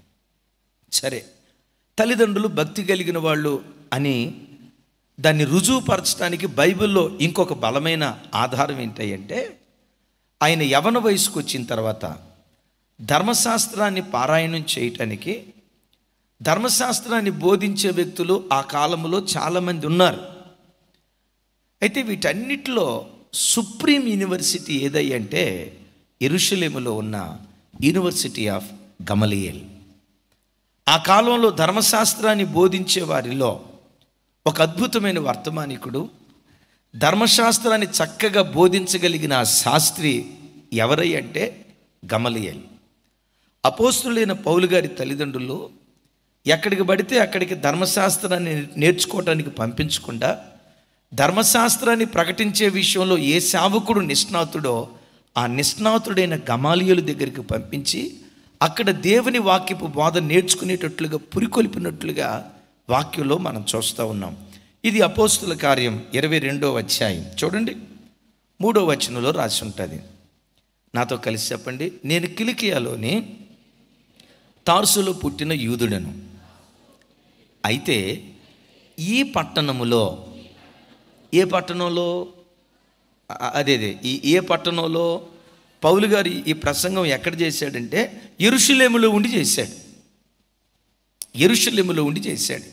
ఇది 22వ అధ్యాయం అపోస్తుల కార్యాల్లో రాసి ఉంటుంది. అందుకని ఇక్కడ అంటాడు, నేను పుట్టిందేమో కిలికియాలో తార్సు అనే పట్టణంలో పుట్టా, నేను పెరిగింది మాత్రం ఈ పట్టణంలో పెరిగాను అంటాడు. ఏ పట్టణం? యెరూషలేం పట్టణంలో పెరిగాను. యెరూషలేం పట్టణంలో ఎవరి దగ్గర పెరిగేవయ్యి అంటే గమాలియేలు పాదముల యొద్ద నేను పెరిగాను అని మాట్లాడతాడు. యేసయ్యకు మహిమ కలుగును గాక. ఒక్క క్షణం ఇక నా వైపు చూడండి బిడ్డలారా. ప్రపంచ క్రైస్తవ జాతికి అపోస్తులైన పౌలు వారు ఒక మంచి భక్తి కలిగిన తల్లిదండ్రుల చేత అందించబడిన ఆణిముత్యం అని చెప్పటంలో సందేహం లేదు. ఇంత భక్తి భావాలు కలిగిన వాడు, ధర్మశాస్త్రంలో ఇంత నిష్ట కలిగిన వాడు, ధర్మశాస్త్ర విషయంలో ఇంత అనింద్యుడిగా బ్రతికిన ఈ పౌలు ఇంత అనింద్యుడిగా బ్రతకటానికి కలిగిన కారణం చెప్పకనే చెప్పాలి. అతని కన్న తల్లి, అతని కన్న తండ్రి చాలా ప్రత్యేకమైన వాళ్ళు. పౌలును పెంచే విషయంలో, పౌలుకు భక్తి బీజాన్ని నేర్పే విషయంలో అంత జాగ్రత్త తీసుకున్నట్లుగా వాక్యంలో మనం చూస్తూ ఉన్నాం. ఈ మాట వింటున్న ప్రభు బిడ్డలారా, ఏ కుటుంబమైనా మీరు గమనించండి, సమాజానికి ఒక ఆశీర్వాదకరమైన వ్యక్తులు బయలుదేరేది కుటుంబ వ్యవస్థలో నుండే. ప్రవక్తలు బయలుదేరినా, పరిపాలకులు బయలుదేరినా, సుగుణాలు కలిగిన వ్యక్తులు బయలుదేరినా ఎక్కడి నుంచి బయలుదేరతారంటే కుటుంబ వ్యవస్థలో నుంచే బయలుదేరుతారు. నేను అప్పుడప్పుడు చెప్తా కదా, హీరోలైనా, నీరోలైనా, జీరోలైన కుటుంబ వ్యవస్థలో నుంచి పుట్టుకొస్తారు. ఈ వాక్యం వింటున్న బిడ్డలరా, నీ కుటుంబంలో నుండే, అది ఏ భార్యాభర్తలైనా కావచ్చు, ఏ సంఘానికి వెళ్ళే భార్యాభర్తలైనా కావచ్చు, ఏ తల్లిదండ్రులైనా కావచ్చు, ఒక ఇంటిలో నుండే హీరోలైనా పుట్టుకొస్తారు, నీరోలైనా పుట్టుకొస్తారు, ఎందుకు పనికిరాని జీరోలైనా పుట్టుకొస్తారు. నా ప్రార్థన, మన కుటుంబాలలో నుండి నీరో లాంటి నియంతులు పుట్టుకురాకూడదు. మన కుటుంబాలలో నుండి ఎందుకు పనికిరాని జీరోలు పుట్టుకురాకూడదు. మన కుటుంబాలలో నుండి ప్రపంచాన్ని ప్రభావితం చేసే ప్రయోజనకరమైన వారిని దేవుడు పుట్టించునుగాక. అలా పుట్టించాలి అంటే ఏమనుకోవద్దు, ఆమెనంటే సరిపోదక్క. ఆమెనేముంది, 2 అక్షరాలు కీలకతం అయిపోయింది. ఆమెనంటే సరిపోదు. బైబిల్లో ఒక మాట రాసింది. ఏమని రాసిందో తెలుసా? తల్లి ఎట్టిదో బిడ్డ అట్టిదే అని రాసింది. తల్లి ఎట్టిదో బిడ్డ అట్టిదే అని రాసింది. వాక్యం వింటున్న తల్లిదండ్రులారా, నీ గర్భంలో పిల్లలు రూపాంతరం చెందుతారు చూసావు. వాళ్ళు తల్లి గర్భంలో ఉన్నది మొదలుకొని మీ భార్యాభర్తలు మాట్లాడే మాటలు వాళ్ళు వింటూ ఉంటారు. మీ భార్యాభర్తల సంభాషణ వాళ్ళు వింటూ ఉంటారు. మీ భార్యాభర్తల భక్తి, మీ భార్యాభర్తల భక్తిహీనత వాడు ఒక వయసు వచ్చిన తర్వాత వినటం కాదు, అమ్మ కడుపులో ఉన్నప్పటి నుండే ఆ మాటలు వింటారు. మీకు తెలుసా, వాడు గర్భములో ఉన్నప్పుడే నీ ప్రవర్తన నీ పిల్లల మీద ప్రభావితం చూపిస్తుంది. తల్లిదండ్రులుగా మనం చేసేది ఏంటో తెలుసా? పిల్లలు ఒక వయసుకు వచ్చిన తర్వాత వాళ్ళని పెంచే విషయంలో జాగ్రత్త తీసుకుంటాం. పిల్లలు ఒక వయసుకు వచ్చిన తర్వాత, అమ్మో వీడికి ఇది నేర్పకూడదు, అయ్యో వీడికి ఎట్లాంటివి చెప్పకూడదు, అయ్యో వీడి స్థలంలో ఉండకూడదని ఒక వయసు వచ్చిన తర్వాత పిల్లల విషయంలో జాగ్రత్త తీసుకుంటాం. కానీ బైబిల్ లోతుల్లోకి వెళ్తే పిల్లలట తల్లి గర్భములో ఉన్నప్పటి నుండే బాహ్య ప్రపంచంలో ఏం జరుగుతుందో అది పిల్లలు వింటూ ఉంటారట. తల్లి కడుపులో ఉన్నప్పుడు పిల్లలు, నువ్వు మందిరంలో ఉన్నావు అనుకో, మందిరంలో వినే వాక్యం నీ గర్భములో ఉన్న శిశువు కూడా వింటాడు. గర్భస్థ స్త్రీగా దేవుని మందిరానికి వచ్చి దేవుని సన్నిధిలో నువ్వు దేవుని ఆరాధిస్తూ ఉంటే ఆ ప్రార్థన నీవు చేయటం మాత్రమే కాదు, నీ పెదవుల నుండి బయలుదేరే ప్రతి ప్రార్థన నీ గర్భములో ఉన్న బిడ్డ కూడా వింటాడు. వాక్యం వినేది నీ ఒక్కదానివే కాదు, నీ గర్భములో ఉన్న శిశువు కూడా గర్భములో ఉండి ఆ వాక్యం వింటాడు. గర్భములో ఉన్నప్పటి నుండే వాక్యపు బేజం వాడిలో పడితే ఈ తరపు పౌలుగా వాడు మారతాడు, ఈ తరపు మోషేలాగా వాడు మారతాడు. గర్భంలో ఉన్నప్పుడు ఏ టీవీ దగ్గర కూర్చొని ఏ పనికిమాలిన కార్యక్రమాలు చూసుకుంటా, ఏ బిగ్ బాస్ షో దగ్గర నువ్వు అనుకుంటావు నేను ఒక్కదాన్నే వింటున్నాను అనుకుంటావు. లోపటున్న వాడు అంటాడు, మమ్మీ నేను కూడా వింటున్నా. రాయి నువ్వు ఎక్కడున్నావురా, నువ్వు లోపటే కదా. అదే మమ్మీ, నేను లోపటే ఉండి వింటున్నా. తల్లిదండ్రులారా, నీ గర్భంలో పుట్టే నీ పిల్లలు, నీ ప్రవర్తన నీ పిల్లలను గర్భంలో ఉన్నప్పుడే ప్రభావితం చేస్తుంది అన్న సంగతి నువ్వు గమనించు. ఎక్కువ శాతం పిల్లల మీద ప్రభావితం చూపించేది తల్లిదండ్రుల ప్రవర్తన, ఇంటి వాతావరణమే. ఇంటి వాతావరణం సరిగ్గా లేకపోతే పిల్లలు ఉన్మాదులైపోతారు. కన్నా తల్లిదండ్రుల ప్రవర్తన దేవుని ఎదుట సరైనది కాకుండా విపరీతం అయిపోతే ఆ కడుపున పుట్టిన పిల్లలు కూడా విపరీతం అయిపోతారు. ఈ మధ్య కాలంలో స్థలం పేరు నేను చెప్పను, ఆ తల్లిదండ్రులు విని బాధపడతారు, అందుకని నేను చెప్పను. 9 సంవత్సరాల వయసు కలిగిన ఒక చిన్న బిడ్డ 5 అంతస్తుల భవంతెక్కి దూకి ఆత్మహత్య చేసుకుంది. అయ్యో ఆ పసిబిడ్డ వయసు ఎంత అంటే just 9 years, maybe 3rd standard లేదా 4th standard. అరే 4th standard ఉన్న బిడ్డకి ఆత్మహత్య చేసుకొని చనిపోవలసినటువంటి బాధ ఏం కలిగింది? అసలు ఆ బిడ్డకు వచ్చిన కష్టం ఏంటి? 9 సంవత్సరాల పసిబిడ్డ, అరే 3వ తరగతి చదివే పసిబిడ్డ 5 అంతస్తుల భవత్మహత్య చేసుకొని చనిపోవలసిన కష్టం, మోయలేని భారం ఆ బిడ్డకి ఏమొచ్చింది అని చదివితే ఆ బిడ్డ సూసైడ్ నోట్లో రాసిందట, నా ఆత్మహత్యకు, నా మరణానికి కారణం మా అమ్మా నానే. నా మరణానికి కారణం మా అమ్మా నానే. ఎందుకు అమ్మా నాన్న కారణమయ్యారు? మా అమ్మా నాన్నల మధ్యలో ఎప్పుడు రభసే, ఎప్పుడు కొట్లాటే. వాళ్ళు ప్రేమగా ఉన్నది నేను చూడలేదు. వాళ్ళెన్నడూ నాకు ప్రేమను పంచిన వాళ్ళు కాదు. నేను వెళ్ళిన స్కూల్లో వాళ్ళ అమ్మా నాన్న ఇద్దరూ కలిసి మా క్లాస్మేట్స్ని స్కూల్లో దించుతారు. అమ్మను చూడటంతో పరిగెత్తుకుంటూ వెళ్తారు ఆ పిల్లలు, నాన్న చూడటంతో పరిగెత్తుకుంటూ వెళ్తారు. వాళ్ళ అమ్మా నాన్నలు పిల్లలను ప్రేమించినట్లుగా మా నాన్న నన్ను ప్రేమించలా, మా అమ్మ నన్ను ప్రేమించలా. నన్ను ప్రేమించకపోతే ప్రేమించకపోయారు. మా తల్లిదండ్రులు ఎప్పుడు కొట్లాట, కీసులాట, రభస. ఈ వాక్యం వింటున్న భార్యాభర్తలారా, మీ భార్యాభర్తలు ఎలా ఉన్నారు? పిల్లలు చూస్తుండగా పిల్లల ఎదుట కొట్లాడుకునే వాళ్ళలాగా ఉన్నారా? పిల్లలు చూస్తుండగా పిల్లల ఎదుటే ఒకళ్ళ మీద దిండు, ఇంకొకళ్ళు ఇలాంటి కార్యక్రమాలు చేసేవాళ్ళలాగా ఉన్నారా? పిల్లల ఎదుటే కొట్లాడుకునే వ్యక్తులుగా ఒకవేళ బ్రతుకుతున్నారా? ఒకవేళ మీరు అంటారేమో, అన్నయ్య అంటే పిల్లల ఎదుట కొట్లాడుకునే వాళ్ళుగా ఉన్నారంటే పిల్లలు లేనప్పుడు కొట్లాడుకోమంటారా? హిట్లర్ ప్రపంచానికి ఒక నియంతగా ఎందుకు మారాడో తెలుసా? హిట్లర్ని కన్న తల్లిదండ్రులు ఏనాడు ప్రేమగా ఉండేవాళ్ళు కాదట. కలహాలతో కూడుకున్న కాపునంలో నుండి ఒక ఉన్మాది పుట్టుకొచ్చాడు. జగడాలు జరిగే కుటుంబంలో నుండి ఒక నియంత పుట్టుకొచ్చాడు. వాక్యం వింటున్న తల్లిదండ్రులారా, తల్లి ఎట్టుదో బిడ్డ అట్టిదే, జాగ్రత్త సుమే. తండ్రి ఎట్టివాడు, కన్న తండ్రి ఎట్టివాడో ఆ తండ్రి కడుపున పుట్టిన బిడ్డ కూడా అలాంటి వాడిగా ఉండే ప్రమాదం ఎక్కువ శాతం ఉందని ప్రభు పేరిట నేను మనవి చేస్తున్నాను.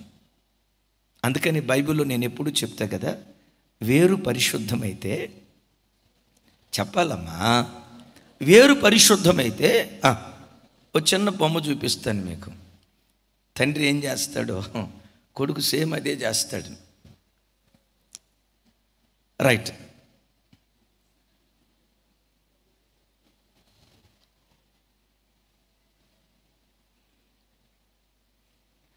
అరే ఇప్పుడు కూడా అట్లా సీరియస్గా చూస్తే అట్టమ్మా, కాస్త ఫేసులు మార్చండి. చూడండి, ఆవు దూడ, ఇంతకు ఎవరు ఆవు? చూడండి అయ్యా, ఆవు దూడ.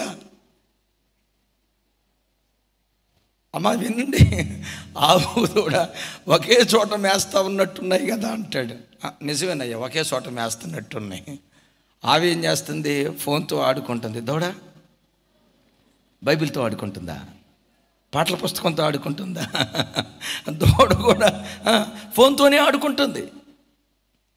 ఈ వాక్యం వింటున్న ప్రభు బిడ్డలారా, నీ కుటుంబంలో నుండి జాతి రత్నాలను సంఘానికి నువ్వు అందించాలి. సమాజానికి ఆశీర్వాదకరమైన వ్యక్తులను యేసు నామం పేరిట ఆయన మహిమ కొరకు మనం అందించేవారిగా దేవుని సన్నిధిలో బ్రతుకుదుము గాక. గట్టిగా చెప్దాం ఆమెన్. ఇంకొకసారి ఆమెన్. అలాంటి పిల్లలను మనం అందించాలంటే తల్లి తండ్రి ప్రవర్తన పిల్లల మీద చాలా ప్రభావితం చూపిస్తుంది. ఒకవేళ మీలో కొంతమంది అనుకోవచ్చు, అన్నయ్య నాకు తెలిసినంత వరకు దేవుని ఎదుట దేవుని కృపను బట్టి నేను నీతిగా బ్రతికా, భక్తిపరుడుగా బ్రతికా, ప్రార్థనాపరుడుగా బ్రతికా. మరి నా కూతురు ఎందుకు అట్లా అయిపోయింది అన్నయ్య? నా కొడుకు ఎందుకు అట్లా అయిపోయాడు అన్నయ్య? నా ఇంట్లో ఏనాడు ఒక సినిమా డైలాగ్ నేను విన్నట్లు నాకు తెలియదు, ఒక సీరియల్ మాటలు విన్నట్లుగా నాకు తెలియదు, లౌకికమైన మాటలు నా ఇంట్లో వినబడినట్లుగా నాకు తెలియదు. నా ఇంటిలో ఎప్పుడు దైవికమైన వాతావరణమే.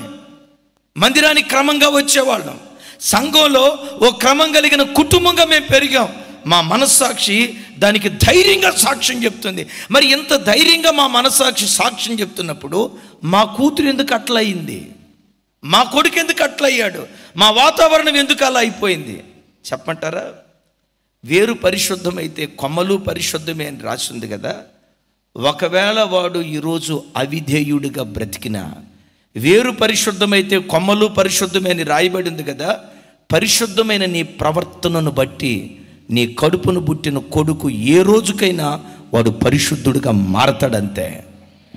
నీ ఇంటి వాతావరణం దైవికంగా ఉన్నప్పుడు, ఎస్ నా మనస్సాక్షి నా మీద నేరారోపణ చేయట్లేదయ్యా, ఓ మంచి భక్తి కలిగిన తల్లిగా నేను పెరిగాను, మంచి భక్తి కలిగిన తండ్రిగా నా కొడుకుని నేను పెంచాను, మరి ఎందుకు ఇలా?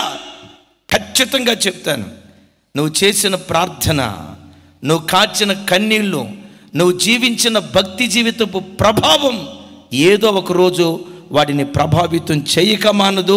నిన్ను మించిన భక్తిపరుడుగా నా దేవుడు మార్చక మానడం. ఎందుకు మా పిల్లలు ఎట్లయ్యారు, ఎందుకు మా కూతురు ఎందుకు ఎట్లా అయింది? కొంతకాలం లోకపు ప్రభావం వాళ్ళ మీద పనిచేయవచ్చు, కొంతకాలం లోకపు ఆకర్షణ వాళ్ళని ఆకర్షించవచ్చు. మీతో నేను చెప్పే మాట, వేరు పరిశుద్ధమైతే కొమ్మలు పరిశుద్ధములే అని వ్రాయబడినట్లుగా చేసిన ప్రార్థనలు ప్రభు ఆలకించి ఏదో ఒక రోజు నా దేవుడు వారిని దర్శించును గాక. నీ మట్టుకు నువ్వు, దేవా ఈ తరపు అమ్రాము యోకెబెదుల్లాగా మా భార్యాభర్తలు ఉండాలయ్యా, ఈ తరపు అకులా ప్రిస్కిల్లాగా మా భార్యాభర్తలు ఉండాలయ్యా, ఈ తరపు జకరియా ఎలిజబెత్తుల్లాగా మా భార్యాభర్తలు ఉండాలయ్యా. సంఘంలో ఎవరినైనా, అయ్యా ఈ సంఘం అంతటిలో ఒక మాదిరికరమైన ఫ్యామిలీ, ఒక మాదిరికరమైన భార్యాభర్తలు ఎవరో చెప్పండి అయ్యా అని మా సంఘంలో ఎవరినైనా అడిగితే, వెరీ నెక్స్ట్ మా భార్యాభర్తల పేరు చెప్పే స్థాయిలో మేము బ్రతకాలయ్యా. ఆ కృప దేవుడు మనకు అనుగ్రహించును గాక. అపోస్తులైన పౌలు గారి తల్లిదండ్రుల పేరు రాయబడకపోయినా 8వ దినాన తన కొడుకు సున్నతి చేశారు. గమాలియేలు పాదాల దగ్గర ధర్మశాస్త్రాన్ని పారాయణం చేశారు. సో ఇలాంటి భక్తి కలిగిన వాడు క్రైస్తవ సమాజానికి ఆ కాలంలో యోధా జాతికి అందించబడటానికి ఆ తల్లిదండ్రుల పెంపకం పౌలు మీద చాలా ప్రభావితం చూపించింది. అలాంటి తల్లిదండ్రులుగా దేవుడు మనల్ని ఆశీర్వదించును గాక. రైట్. ఈ అపోస్తుడైన పౌలు గారు యవ్వన వయసుకు వచ్చిన తర్వాత గమాలియేలు యొద్ద దేవుని వాక్యం నేర్చుకోవటానికి వెళ్ళాడు. ఈ అపోస్తుల కార్యం 22వ అధ్యాయంలో ఆయన మాట్లాడుతూ బహు చక్కటి మాట అంటాడు. చూడండి, ఆయన విద్యాభ్యాసాన్ని గురించి చెప్తాను. అందరూ చూడండి, 22వ అధ్యాయం 3వ వచనం. మీరు ఈ మాట టిక్ చేసుకోండి, చాలా వాల్యుబుల్ వర్డ్, చాలా వాల్యుబుల్ వర్డ్ ఇది. ఈ మాట చదివినప్పుడు దాన్ని దాటి నా మనసు ముందుకు వెళ్ళటానికి ఇష్టపడలేదు.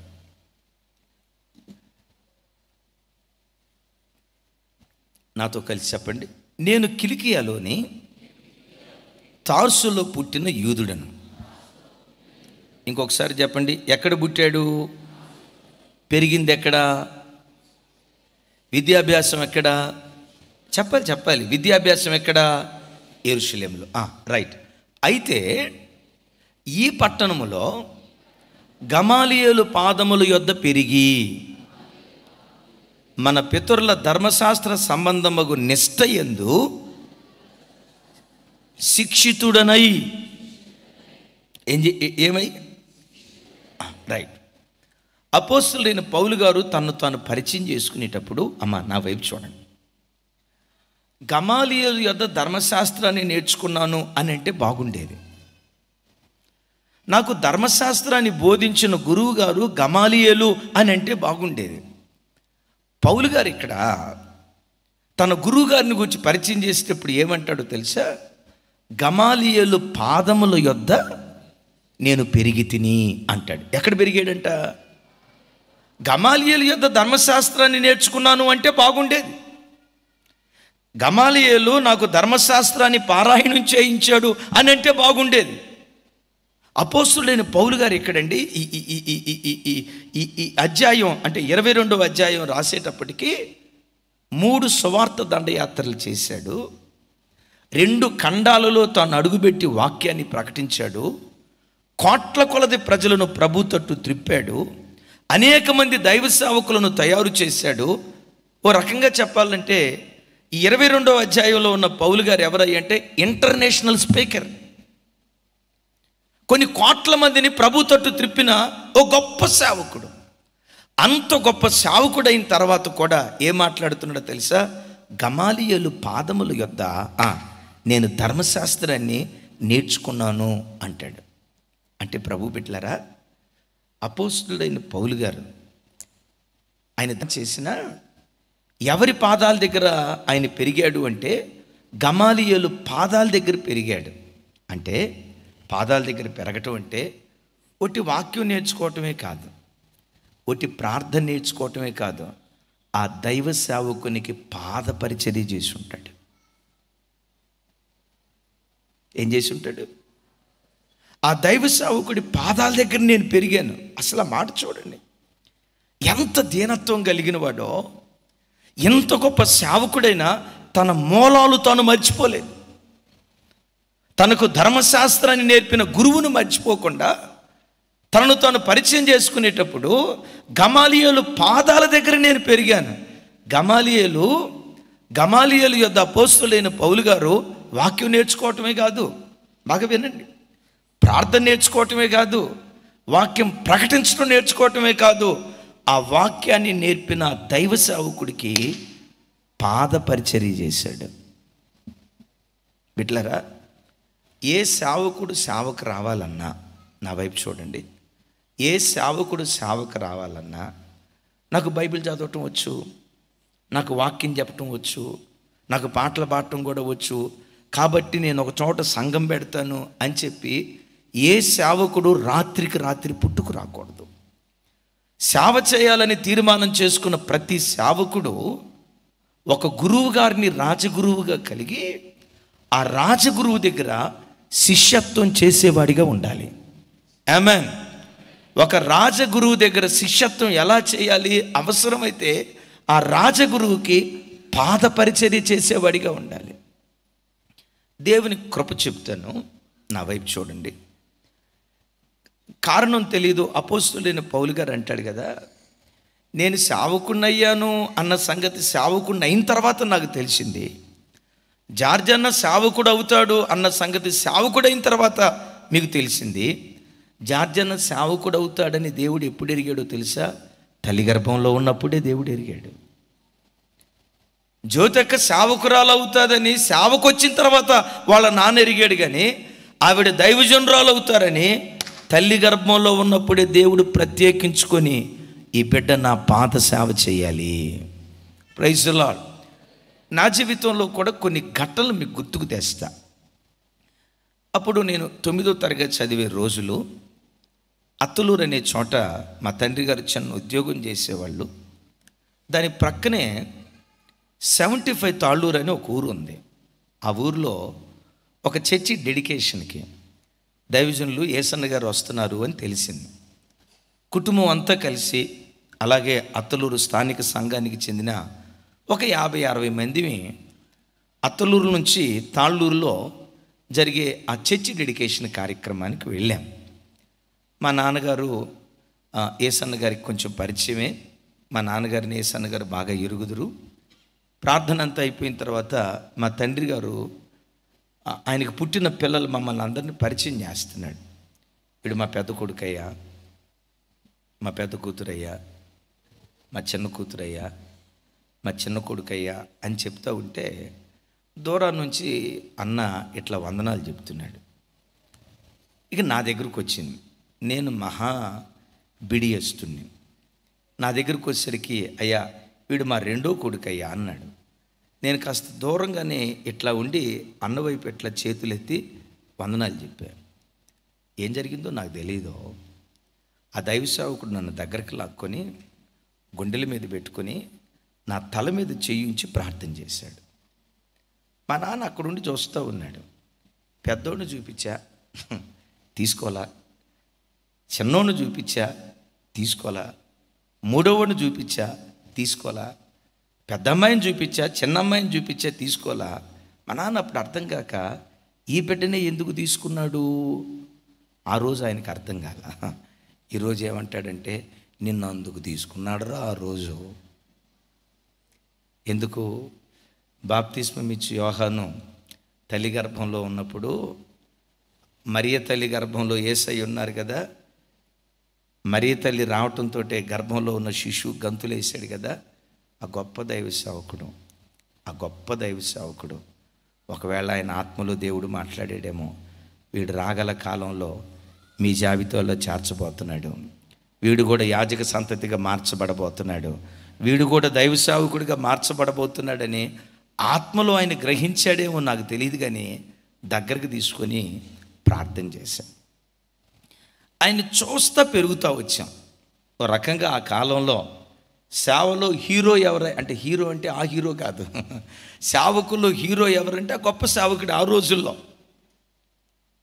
కొంతకాలం తర్వాత నేను హైదరాబాద్ వచ్చి డేవిడ్ రాజు గారు అని ఒక మంచి దైవ సేవకులు, ఆ సేవకుల దగ్గర ఒక సంవత్సరం శిష్యరికం చేశాను. దేవుని కృప సంఘ క్రమాన్ని, ఒక క్రమబద్ధమైన రీతిలో సేవ ఎలా చేయాలి, ఆ దైవికమైన పద్ధతిని మాకు నేర్పింది ఆ గొప్ప సేవకులు అని అనటంలో ఇంత కూడా సందేహం లేదు. ఆ డిసిప్లిన్ అనేది నాకు తెలిసి ఆ తండ్రి గారి దగ్గర నుంచే వచ్చింది. ఆయన దగ్గర ఉన్నప్పుడు ఆయన బట్టలు ఉతికేవాళ్ళం, వారి కాళ్ళకు నూనె రాసేవాళ్ళం. ఆయనకి షుగర్, రాత్రిపూట ఆయనకి నిద్ర పట్టకపోతే ఆ రాత్రిపూట మేల్కొని నుండి కాళ్ళు ఉత్తేవాళ్ళం, నూనె రాసేవాళ్ళం. ఆ గొప్ప సేవకునికి ఆయన కృపను బట్టి పాదపరిచర్య చేసే భాగ్యం దేవుడిచ్చారు. నాకు ఎప్పటి నుంచో ఏసన్న గారికి చేయాలని ఉండేది. అంటే అయ్యగారికి చేయకూడదని కాదు, ఏసన్న గారికి కూడా చేయాలని ఉండేది. ఓసారి ఏసన్న గారు వచ్చారు. ఏసన్న గారు వచ్చి మీటింగ్కి కాస్త టైం ఉండేసరికి చెప్పాడట, వాడు గుంటూరోడు, వాడు జెర్మియాని బిలువు అన్నాడట. సరే పిలిచాడు. చేతులు కట్టుకొని, అన్న ఏంటన్నా పిలిచారన్న, రై కాళ్ళు నొప్పులుగా ఉన్నాయి, నూనె రాసి పరిచర్య చేయరా అన్నారు. నేను అనుకున్నా, ప్రభువా దీనికోసం కొన్ని సంవత్సరాలు బట్టి ఎదురు చూస్తానన్న ఆయన, ఎంత భాగ్యమా నాకని. ఇక చూడండి, నాకు ఆ రోజు క్రిస్మస్ పండుగలాగే అనిపించింది. ఇక పరిగెత్తుకుంటా వెళ్ళి అయ్యగారి దగ్గర నూనె తీసుకొని, నిమ్మకాయ తీసుకొని, బకెట్లు వేడి నీళ్ళు తీసుకొని, ఆ బకెట్ వేడి నీళ్ళు ఏసన్న గారి దగ్గర తీసుకొచ్చి ఆయన కాళ్ళు వేడి నీళ్ళలో పెట్టి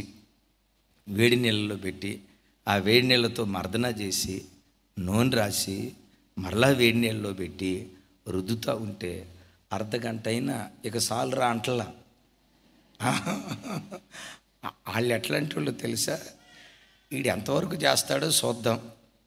మధ్యలో అన్నా నాకు నొప్పి వస్తుందన్నా అన్నాడా, వీడు అన్ఫిట్ అయ్యాక.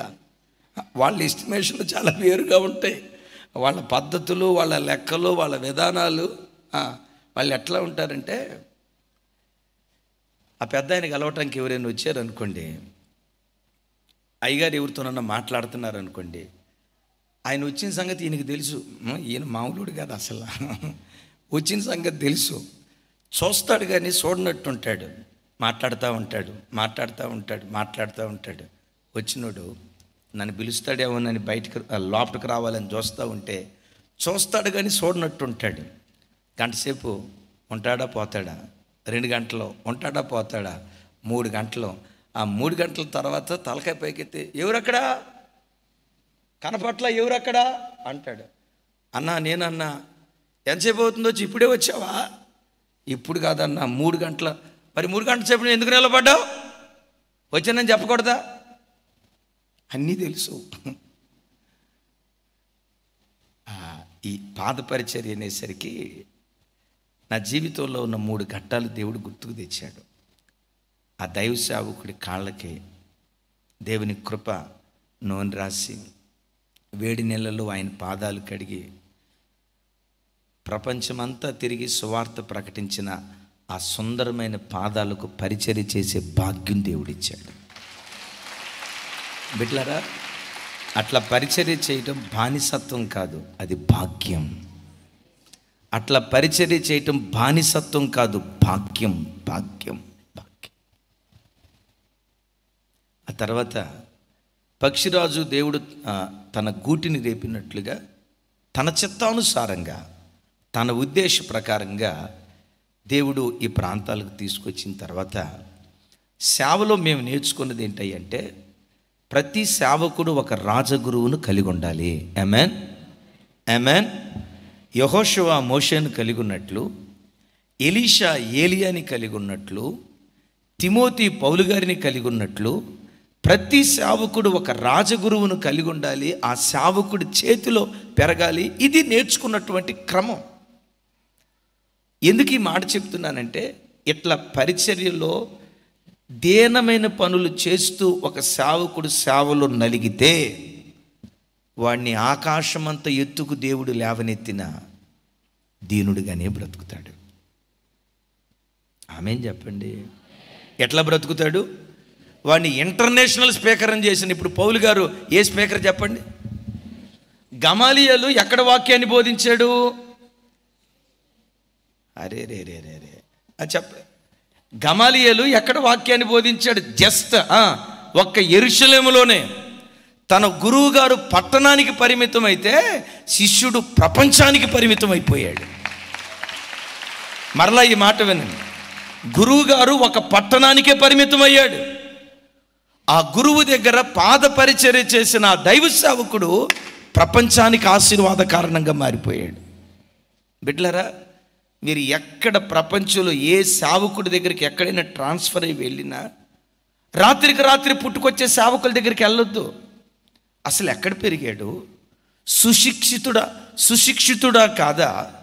ఒక రాజగురువు దగ్గర పెరుగుతున్నాడా లేదా? కొంతమంది సేవకులు ఎట్లా అంటారంటేనండి, మాది ఇండిపెండెంట్ సేవ అండి. ఏ సేవ? కొంచెం గట్టిగా, కొంచెం నోరు తెరిచి చెప్పండి అమ్మా. ఈ ప్రపంచంలో ఇండిపెండెంట్ సేవ చేసేవాడు ఒకే ఒకడు. ఎవడాడు అమ్మ? సైతానా? అట్లంటే ఇండిపెండెంట్ పాస్టర్లు నీ మీద కోప్పడతారు. నాకేం తెలియదు. నీ పేరేం పేరమ్మా? నీ పేరు చెప్తా. ఆ అమ్మని అడుగుతూ ఉంటే ఆ అమ్మ ఏమంటుందంటే నా పేరు మర్చిపోయాను అంటుంది. సరే నేనేం చేయలేను, మర్చిపోయావు కదా పోనండి. ఏ సేవకుడు రాత్రికి రాత్రి పుట్టుకు రాకూడదో అనుభవం కలిగిన సేవకుల చేతిలో నలపబడాలి. తెలుసా? ఎంత నలగొట్టబడతాడో భవిష్యత్తులో అంత వెలగటానికి దేవుడు కృప చూపిస్తాడు. ఈ కాలంలో పరిస్థితులు ఎట్లా ఉన్నాయంటే కొంచెం బైబిల్ ట్రైనింగ్కి వెళ్ళాడా, కొంచెం పాట పాడటం వచ్చిందా, కొంచెం ప్రార్థన చేయటం వచ్చిందా, కొంచెం వాక్యం చెప్పటం, 4 ఇంగ్లీష్ ముక్కలు వచ్చినాయా, Jesus heels, Jesus saves, come come come come come come అని మొత్తాన్ని కంపు చేసి వదిలిపెడతాడు. ప్రతి సేవకుడు ఒక రాజగురువును కలిగి ఉండాలి. ఇప్పుడు మనకి ఇమాన్యుయల్ మినిస్ట్రీస్కి మన రాజగురువు ఎవరు చెప్పాలి? అయ్యగారికి అట్లాంటి పరిచర్య చేసే అవకాశం ఎప్పుడైనా వస్తుందా అని చూస్తే అసలు అవకాశం ఈ అయ్యగారు. అయ్యా కాసేపు మీ కాళ్ళు ఒత్తుతానంటే నాకే నొప్పులు లేవు తమ్ముడా, నువ్వు వచ్చిన తర్వాత నాకు వస్తాయేమో నొప్పులు, లేని నొప్పులు ఎందుకు తెచ్చుకోవాలి, వద్దంటారు. ఆయన వచ్చినప్పుడు ఆయనకి చేసే పరిచర్యల్లో వచ్చినప్పుడు ఆయనకు భోజనం పెడతాం. ఇప్పుడు సేవకులు పిల్లలు వచ్చారు, వాళ్ళు చేస్తుంటే వాళ్ళకు కూడా అవకాశం ఇవ్వాలి. నా బాధ్యత నాది. అయితే దేవుని కృప చెప్తాను, ఈరోజు కూడా టిల్ డేట్ ఈరోజు కూడా అయ్యగారి ముందు ధైర్యంగా నేను కూర్చున్న రోజు ఒక్కరోజు కూడా లేదు. సేవకురాలు ఉన్నారు కదా, అసలు అయ్యగారి ముందు ధైర్యంగా నిలవబడి మాట్లాడిన రోజు ఒకటి కూడా లేదు.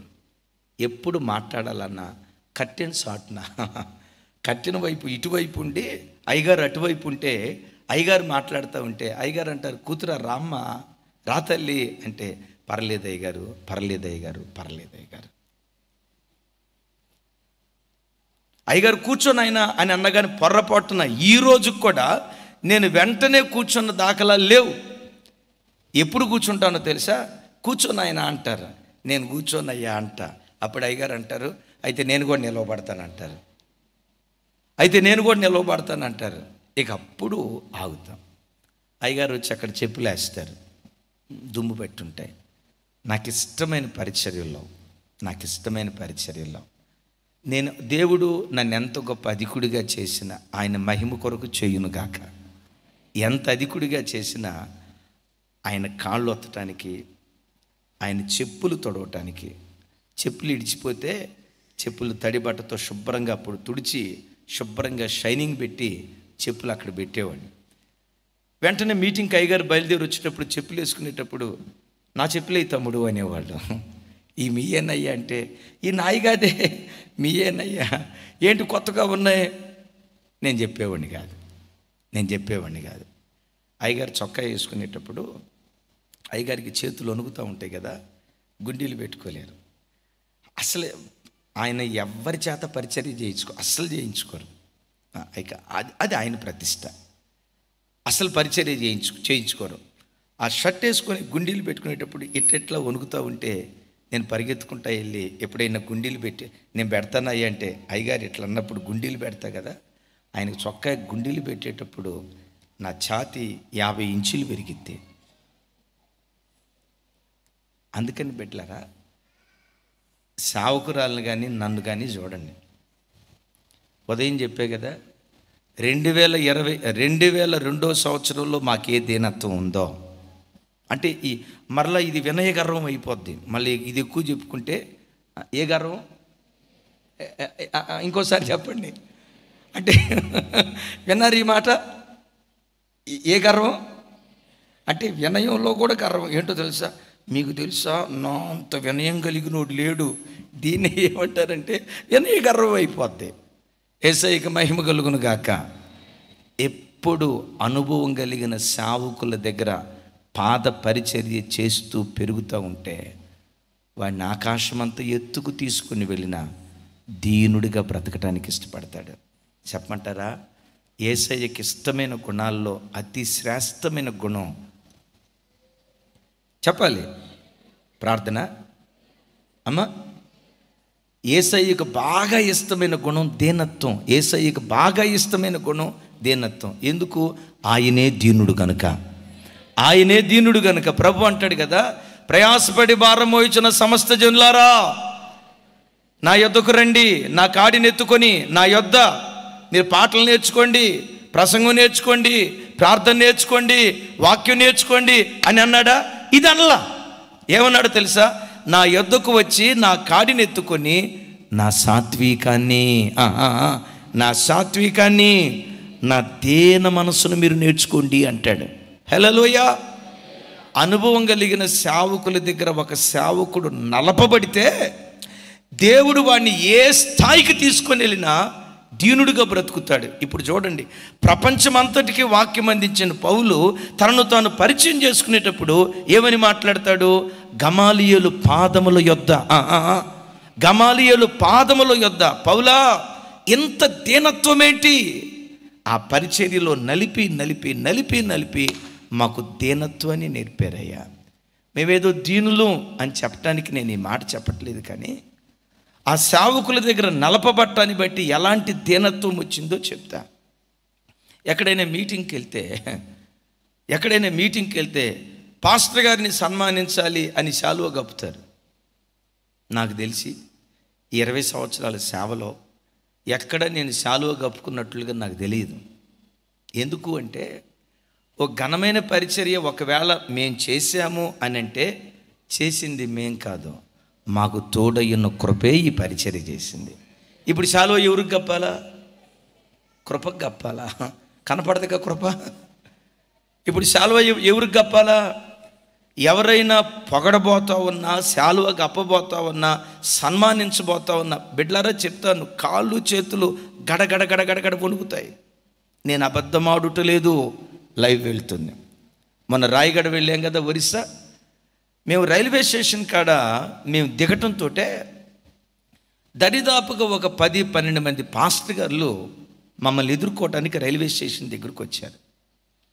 రైల్వే స్టేషన్ బయటకు వచ్చాను, నేను సేవకురాళ్ళు వచ్చాము. కనీసం ఒక 10 మంది సేవకురాళ్ళు, కొంతమంది యవ్వన పిల్లలు ఉన్నారు. వాళ్ళు మమ్మల్ని ఒక చోట నిలవబెట్టారు. ఏంట్రా ఎందుకు నిలవబెట్టారని చూస్తే ఆ పక్కమటి 2 ఇంత ఎత్తు పీటలు ఉన్నాయి, ఆ పక్కమటి ఒక బకెట్ ఉంది, దాని లోపల ఒక మగ్గు ఉంది, నీళ్లు ఉన్నాయి. ఒక 2 సేవకులు అక్కడ ఉన్నారు. మమ్మల్ని పిలిచి, అయ్యా ఈ ప్లాస్టిక్ కుర్చీ, ఈ ప్లాస్టిక్ స్టూల్ ఎక్కండి అయ్యా అన్నారు. ఎందుకయ్యా అన్నాం. దైవజనుడా, మా పట్టణానికి మీరు వచ్చారు, మీ పాదాలు నీళ్లతో కడిగి తర్వాత మా పట్టణంలోకి ఆహ్వానించాలి. ఇది మా ఒరిస్సా సంస్కృతి. ఓ మంచి దైవ సేవకుడు ఎప్పుడు మా పట్టణానికి వచ్చిన, సత్యవాక్యాన్ని సరిగ్గా బోధించే ఏ సేవకుడు మా పట్టణానికి వచ్చినా అలాంటి సేవకుల పాదాలు కడిగి ఆహ్వానించడం మా పద్ధతి అయ్యా, మీరిద్దరు నిలవబడండి అన్నారు. ఆ పేటలో ఈ మాటలు వినటంతో ముందు నా కాళ్ళ కింద ఉన్న పేట కదిలిపోవటం స్టార్ట్ అయింది. అయ్యా, అంత గొప్పవాళ్ళం కాదయ్యా, అంత గొప్పోళ్ళం, అంత గౌరవాన్ని, అంత ఘనతను పొందటానికి ఏమాత్రమూ తగినటువంటి వాళ్ళం కాదయ్యా. వాళ్ళు అన్నారు, యేసు ప్రభు వారు పాదాలు కడిగి నేను మీకు చేసినట్లుగానే మీరు ఒకరికొకడు చేసుకోండి అని యేసు ప్రభు అనలేదా? సో మేము వాక్యాన్ని బట్టి మీ కాళ్ళు కడుగుతామంటే నేను కూడా అప్పుడు అనుకోవచ్చు, మంచిది బైబిల్లో రాయబడింది కదా, కడిగేసేయండి అని కాళ్ళు పెట్టవచ్చు. నా అయ్యా, ఈ పాపం కొరకు ఒకప్పుడు పరిగెత్తిన పాదాలయ్యా, అపవిత్రత కొరకు పరిగెత్తిన పాదాలయ్యా, రోత జీవితం జీవించిన ఒకప్పుడు జీవించిన పాదాలయ్యా. ఈ పాదాలకు ఏదైనా పరిశుద్ధత కలిగిందంటే అది యేసయ్య రక్తము ద్వారా తప్ప, ఆయన వాక్యం ద్వారా తప్ప, ఆయన ఆత్మ ద్వారా తప్ప చెప్పుకోవటానికి స్వనీతి సంబంధమైన కార్యాలు ఏవీ లేవయ్యా. అసలు మేము దీనికి తగినోళ్ళం కాదయ్యా. ఇద్దరం తిరస్కరించాం. లేదయ్య గారిని పావు గంటగా ఒక 5 నిమిషాలు బ్రతిమలాడారు. దీనులుగా పరిచర్యలో రాయగఢలో అడుగుపెట్టాం.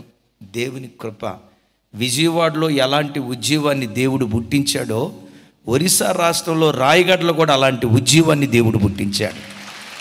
కారణం ఏంటంటే మేము ఎంత అన్నట్లుగా మనం అడుగుపెట్టామా. సేవలో నేను గమనించా, గర్వించిన ప్రతిసారి సిగ్గుపడతావు, దీనుడిగా బ్రతికిన ప్రతిసారి తలెత్తుకొని తిరిగేటట్లుగా దేవుడు కార్యం చేస్తాడు. అలాంటి దీనత్వం ప్రభు మనకిచ్చునుగాక. అలాంటి దీనత్వంలో పెరిగిన పౌలు ప్రపంచానికి ఆశీర్వాదకరమైన వాడిగా మారిపోయాడు. దేవుడు మనలను అలా చేయునుగాక.